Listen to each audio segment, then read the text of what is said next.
Welcome back to anamberaday, the functional nutrition podcast. I'm your host, Amber Fisher, and today I'm here with Cory. Cory, what's your last name? Actually, I don't know. Yeah, it's Ruth. Cory so Ruth. Okay. Everyone calls me Ruth Cory. So okay. Yeah. First but name. It's Ruth. My last name is Ruth. Yeah. Well, it's great to have you here. Thank you so much for being here. Cory, why don't you tell us a little bit about you and how you got into this work? My name is Cory Ruth. I'm a registered dietitian and I specialize in PCOS. So I have PCOS too. And I dealt with a lot of super frustrating symptoms for a long time, and I didn't understand where they were coming from.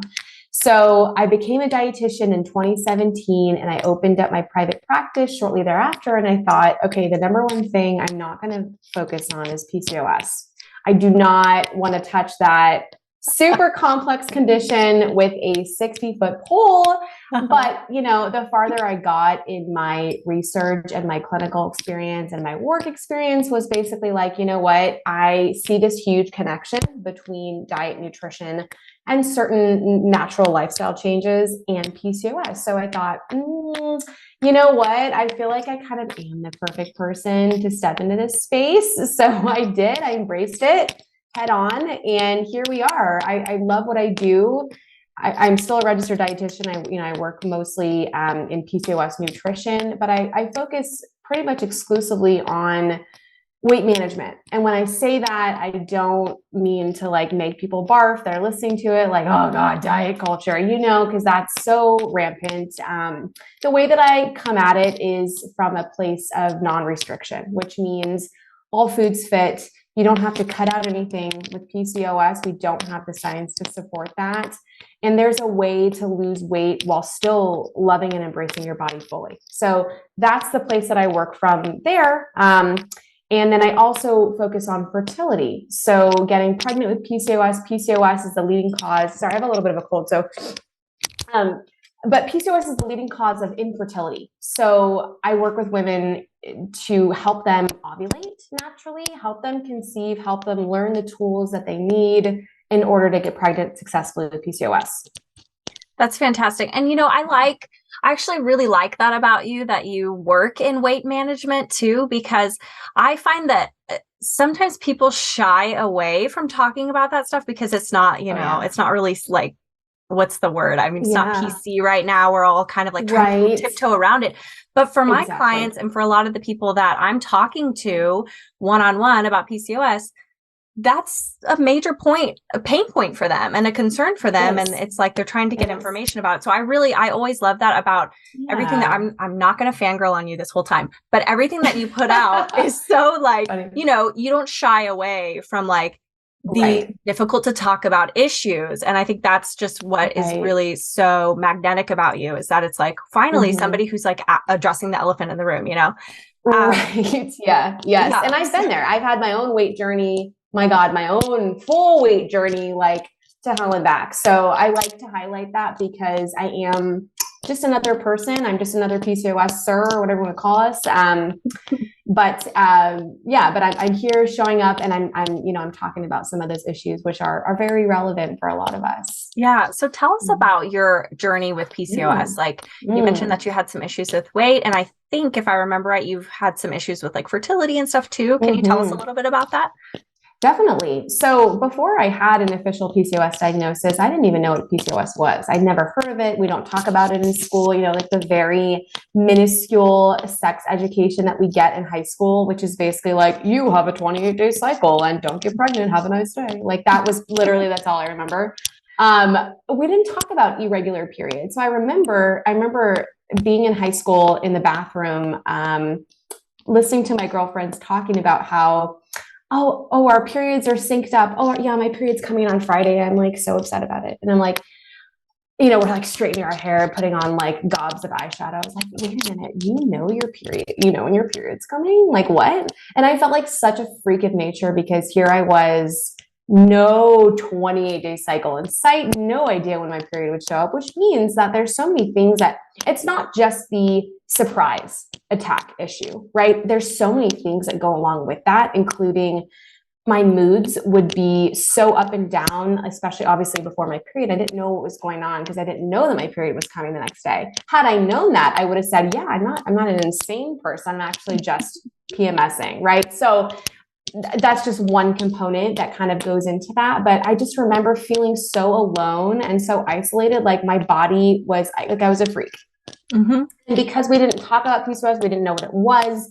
There was no normalization of that experience. And that's, one thing that I hope to do in my practice is really normalize that for women who have irregular periods with PCOS. Not every woman with PCOS has irregular periods, but many of us do.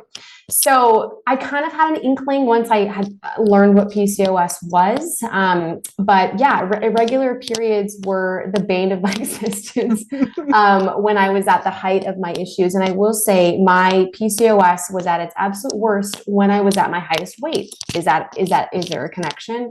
Research says yes. Many women say no. I can say personally, probably yes. Mm-hmm. And I didn't know what was going on. I was gaining so much weight. I was hungry all the time. Like I could eat a dump truck of food and still be hungry. And I didn't know why. I didn't understand insulin, blood sugar, any of that. So those were, big pain points of mine. And also hair loss. I dealt with that a lot. It would come and go. It would come and go with stress. For me, my PCOS has a big adrenal and stress connection.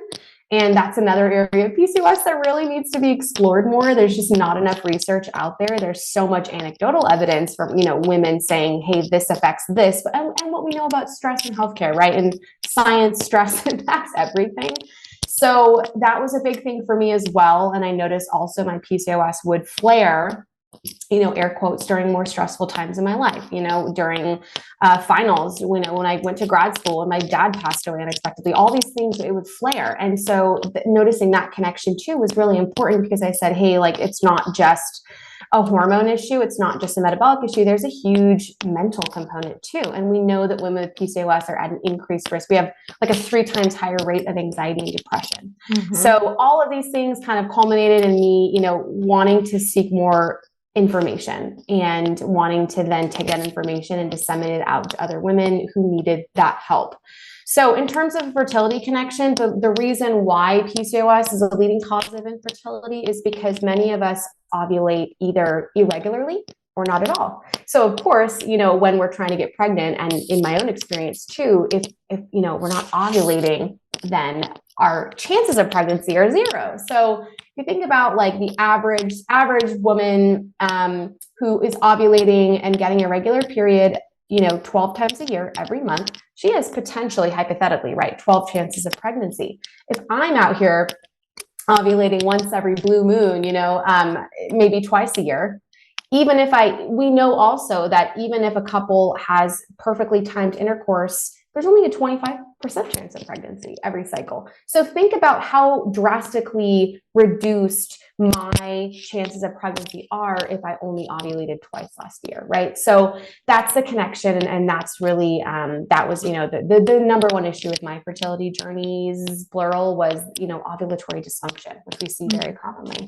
Yeah, absolutely. I think that's all really, really important information because especially, I feel like, a lot of people, when they get into the infertility journey, which I went through myself, I had my son through IVF, so I know how that, you go through this whole process and you can get very stuck in it and very into this sort of warped world where you're looking at like, is my egg quality wrong, or is this wrong or that wrong? And certainly there may be connections there, but fundamentally with PCOS, what I see with my clients at least is if we really address those fundamentals, those, the lifestyle aspect, the stress and adrenal component for sure. I find that totally. At least anecdotally, there's a huge connection between like trauma, childhood experiences in PCOS. I know that's not everybody, but like I see it a ton. So I really feel like there needs to be more research on that.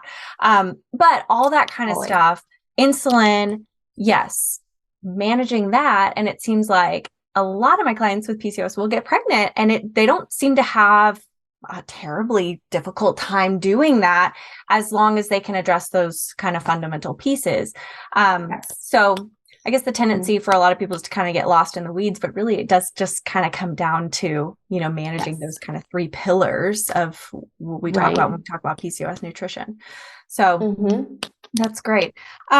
So you mentioned that your PCOS symptoms growing up caused you a lot of distress, and that brought up some unpleasant memories for me as well, because I also had PCOS from the time that I went through puberty, and that feeling of loneliness and that feeling like you're so different from everybody else, and like there's something fundamentally wrong with you, or that I often felt like maybe less than feminine or less than a woman, because I was dealing with not just never knowing when my period was coming, or having extremely heavy periods when I did get them, which would lead to embarrassing at school, but also like the facial hair aspect and all of that stuff. It kind of makes you feel like this weird in-between person. And it's I think that contributes a lot to the anxiety and depression issues later, along with the hormones also just sort of like messing with your energy, and insulin resistance making you tired, and all of these kinds of things. So I really appreciate you bringing that up. Totally. I know. I saw, I created a post on mental health and PCOS, and it was, when I was diving into the research, I was really trying to come from this clinical, science brain of, okay, what's the reason why? Like, I want to know the brain chemicals involved. I want to know which neurotransmitters are low. And there's plenty of research on that. But the number one thing I found was that it's the symptoms. It's dealing with the symptoms that contributes to the most anxiety and depression. I mean, if we think about, if we put PCOS on men, right? If we flip the script, if we had men who couldn't grow facial hair, who started growing breasts, what are some other things we can think of? If we feminize them, I would bet so much of my money that there would be rampant anxiety and depression in men, right? So we have to consider that when we're talking about mood issues and anxiety and depression and PCOS. We absolutely cannot shy away from that. Yeah, absolutely. And I think actually that is starting to occur. I mean, there's starting to be this big problem with like low testosterone in men, and like, they're starting to change some of the reference ranges for testosterone. So it's really kind of a fascinating thing that's happening to all of us.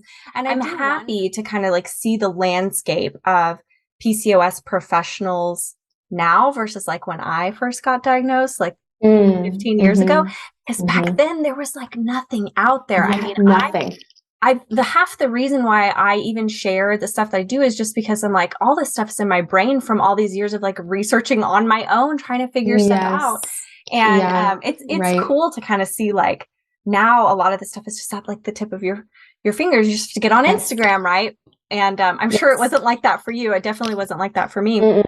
But I do think it seems like PCOS is becoming, this more and more common thing, and there's more attention to asking deeper questions about it than what I see. The pros of PCOS becoming more well known, they abound, right? But the cons include, and this is a big thing.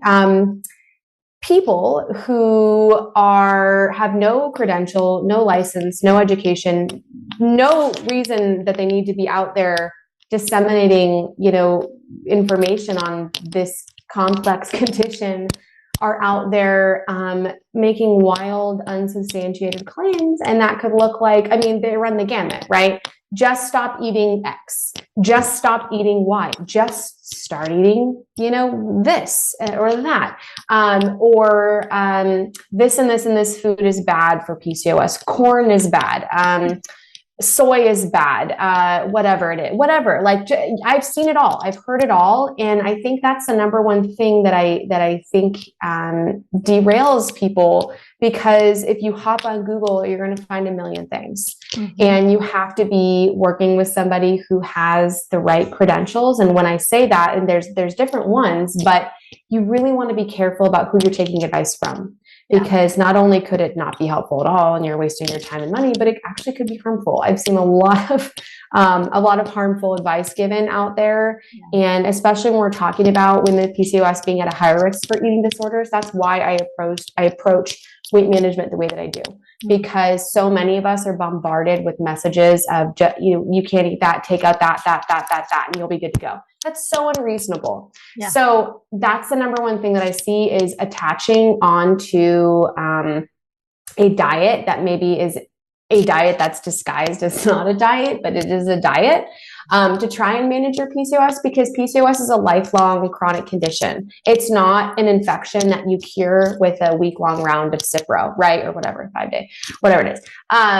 But it is something that you have to continuously manage and work on. So you have to find something that is sustainable, and restrictive elimination diets are never sustainable. Mm-hmm. So find someone to work with who not obviously knows their stuff, but also is going to teach you how to eat for life and not just for a few months. Mm-hmm. So I would say that's probably the number one thing. Yeah, I would agree with that. I think, like you said, there's benefits to having all this information at our fingertips now, but because PCOS is such a common condition, it's also something that a lot of people try to capitalize on for financial gain. And no shame in making money. You know, we all practitioners have to make money too. Right. As long as it's done in the right way. Ethically, right? But ethically, there's a lot of companies sort of like preying on PCOS and on the anxiety that surrounds symptoms. So like, you know, just take this pill, just take that pill, just eat this diet.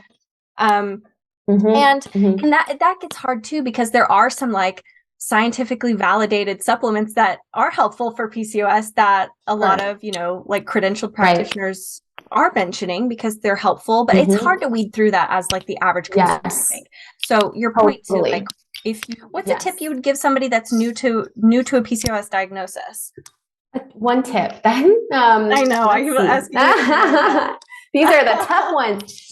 No. 3 tips. One to 3. No, I could give one tip. I'll give one tip. I would say go get some lab work done. If you haven't had a recent blood draw to show you what your hormones, and I'll go over what that means when I say that, are looking like, you don't know what's driving your symptoms, right? So if someone's coming to me with, let's say hair loss as an example, and they're blaming their PCOS, and I'm like, yeah, totally, could be your PCOS. But it could also be other things. Even if you have PCOS, your hair loss can be driven by other things. It could be low iron. It could be thyroid issues, which can crop up at any time, by the way, y'all. So if you had blood work done and your thyroid was fine 6 years ago, but now you've had a kid, a divorce, and a mortgage, like, not saying that contributes, but I'm just saying, your thyroid could be totally out of whack now, right? Like, these things can pop up anytime. So if you're suddenly noticing hair loss, we have to understand what's driving it first. So it can also be due to even low B12, low vitamin D. It could be other things that are lab related, like stress and genetics. But get your blood drawn to see what's going on with your hormones, because that can give you really big clues as to what needs to be worked on. So if you see that your testosterone comes back way higher than it was 3 years ago, you know that's something to work on. And elevated testosterone could be driving your facial hair growth, your acne, your weight gain, whatever that might look like. So that would be my first tip, is always start from a place of data. The more data we have, the better. There's no such thing as too much data, in my opinion. I'll look at that stuff all day long because I want to know what's driving your symptoms. That being said, too, that's not always the full picture, right?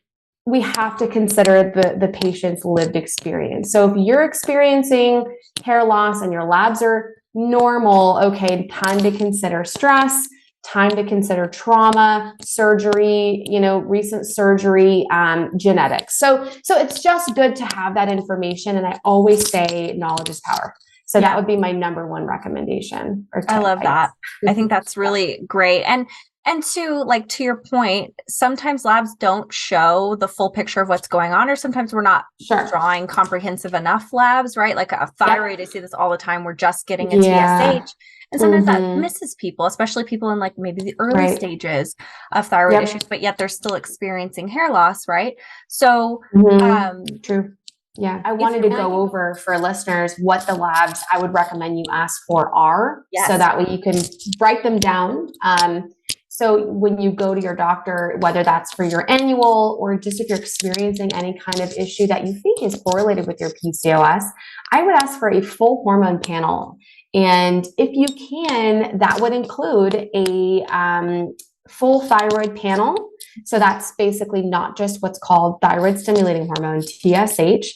The full hormone panel, usually I would want it to include testosterone, estrogen, progesterone. If you're in, we'll talk about progesterone in a second. And it could include something like DHEAS. That would be helpful if you're able to do that. And then get your vitamin D. D as in dog, check, because that's chronically low. And I see that every day, low in women with PCOS for whatever reasons. I don't fully understand the mechanisms, but it is. So that can impact your period, your mood, your hair, so many things. So get that done. I always like to check B12 and iron. Those have a big impact on hair health and also energy levels. So get that done. And then I would also look into your blood sugar, get a fasting insulin or glucose checked, and get your A1C. That A1C kind of gives you an average over the last 3 months of what your blood sugar has been up to. And that can give you a clue as to whether or not insulin resistance is an issue. I will say though, that being said, that's good to know. But whether or not insulin resistance, like classically defined insulin resistance, is an issue for you, working on blood sugar management, even if you have adrenal, or I really hate this term, but lean PCOS, you should still tackle and work on blood sugar regulation because it has a huge connection to your hormones. For example, here's an example. If your blood sugar is dysregulated, it sends messages down to your ovaries to pump out more testosterone. That's a very simplistic way of explaining it, but that's the mechanism there. So you, in essence, what you're eating or not eating can make your facial hair and your body hair growth worse. And that's a crazy connection for a lot of us to understand. So get your blood sugar checked out too. If you can advocate to get your cortisol checked. Sometimes that's done in more of like an alternative medicine setting, but I love looking at that because I want to see, are your adrenals on overdrive? Are they completely depleted? So that's what I would recommend getting checked out. The progesterone thing, really quickly, your doctor might order what's called a 21-day progesterone check. That assumes you have a perfect 28-day cycle. Less than 15% of women on this earth have a 28-day cycle. So if you get your progesterone checked and it's low, it does not mean you've been diagnosed with low progesterone and something's wrong with you. It usually means you just didn't ovulate yet. You have to take that progesterone check 7 to 10 days after ovulation for it to be accurate. So if you don't want to go through all that mess as far as like, okay, did I ovulate? Now I'll do my test. Whatever, but don't be alarmed if your progesterone comes back low. It doesn't mean anything typically with PCOS. It just means that we haven't ovulated yet. So just wanted to clarify. Yes, I love that too. I hear that a lot. Lot. And you know, if you're not ovulating regularly, if you're having periods twice a year, I mean, that doesn't necessarily mean that when you do ovulate that you don't make enough progesterone, but progesterone consistently month after month in order for your body to really have the right balance. And so you do still get estrogen dominant issues, even if you're, creating the right amount. So it's nice to know, but it is hard to get that lab because you have to wait around such a long time. So I agree with you. I don't think it's like worth waiting for, but maybe going back and getting it. But no, I love those. Those are all really good labs. And to piggyback on what you were saying about insulin resistance, people who listen to me know that this is like a big soapbox of mine, that just because you're fasting glucose and your A1C look normal does not mean that you don't have insulin issues. And that I love that you mentioned a fasting insulin. That's one of my favorite ones to ask for because it's so easy to run at the same time. And a lot of times that will catch kind of that hyperinsulinemia, early insulin resistant stuff. Which in a lot of cases is even causing more issues than like when we're already in the pre-diabetes, diabetes range, because it's that insulin that's triggering the growth of, or the extra testosterone production. So super important to work on blood sugar. Agreed. Yes.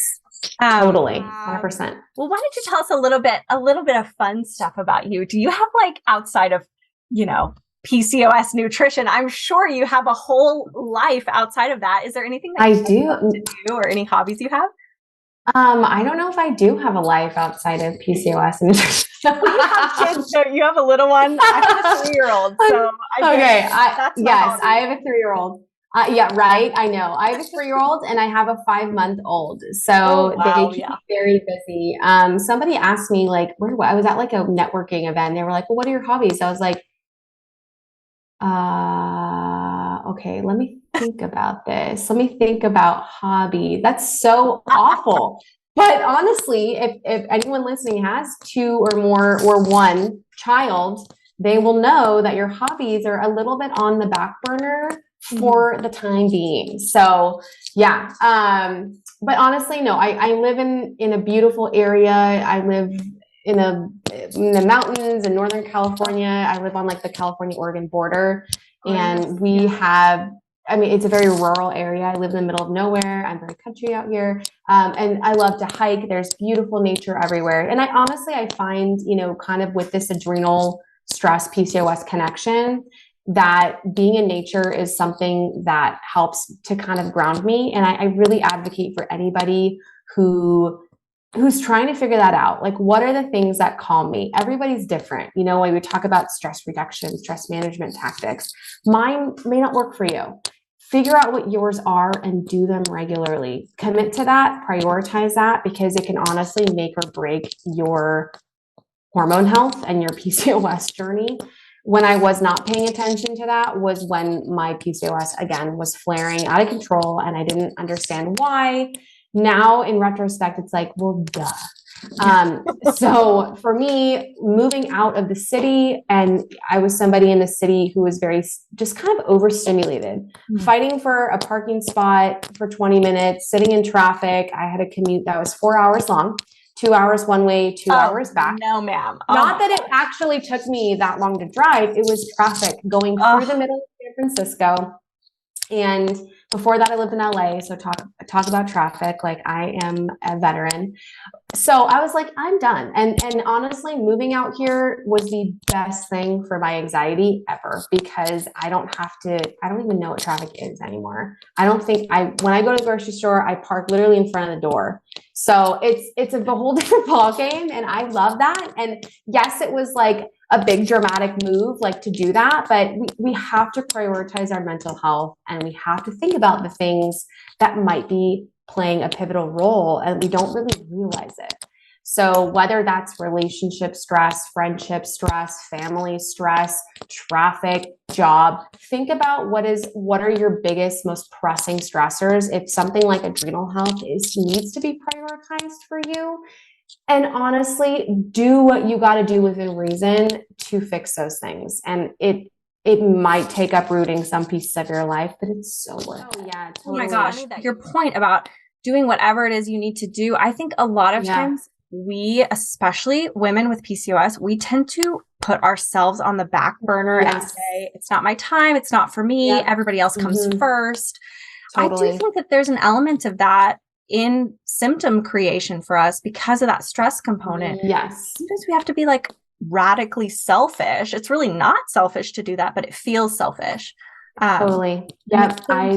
Yes, it's so important. I know. I do that dance every day in my head. Like, should I do this? No, I should, because it's for me. Yeah.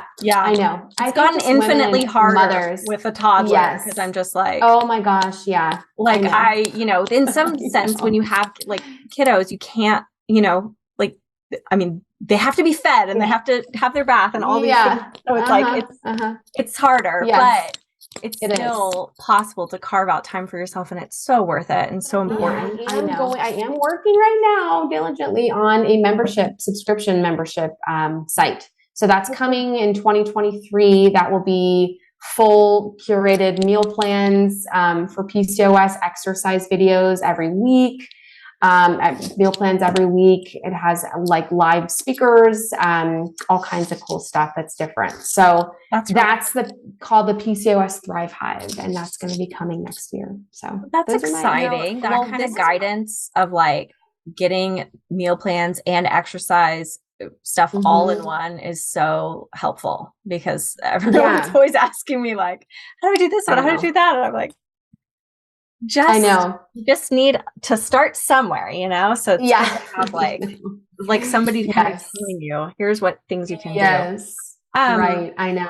Yeah. Yeah, I'm excited. Well, that's great. And I just want to thank you so much for coming on the podcast and talking with us. I think we got some really good kernels of knowledge, let's say, and I'm sure everyone appreciates corn kernels, because you can't eat corn with PCOS. Yeah. So thank you for being here, Cory, and thank you everybody for listening.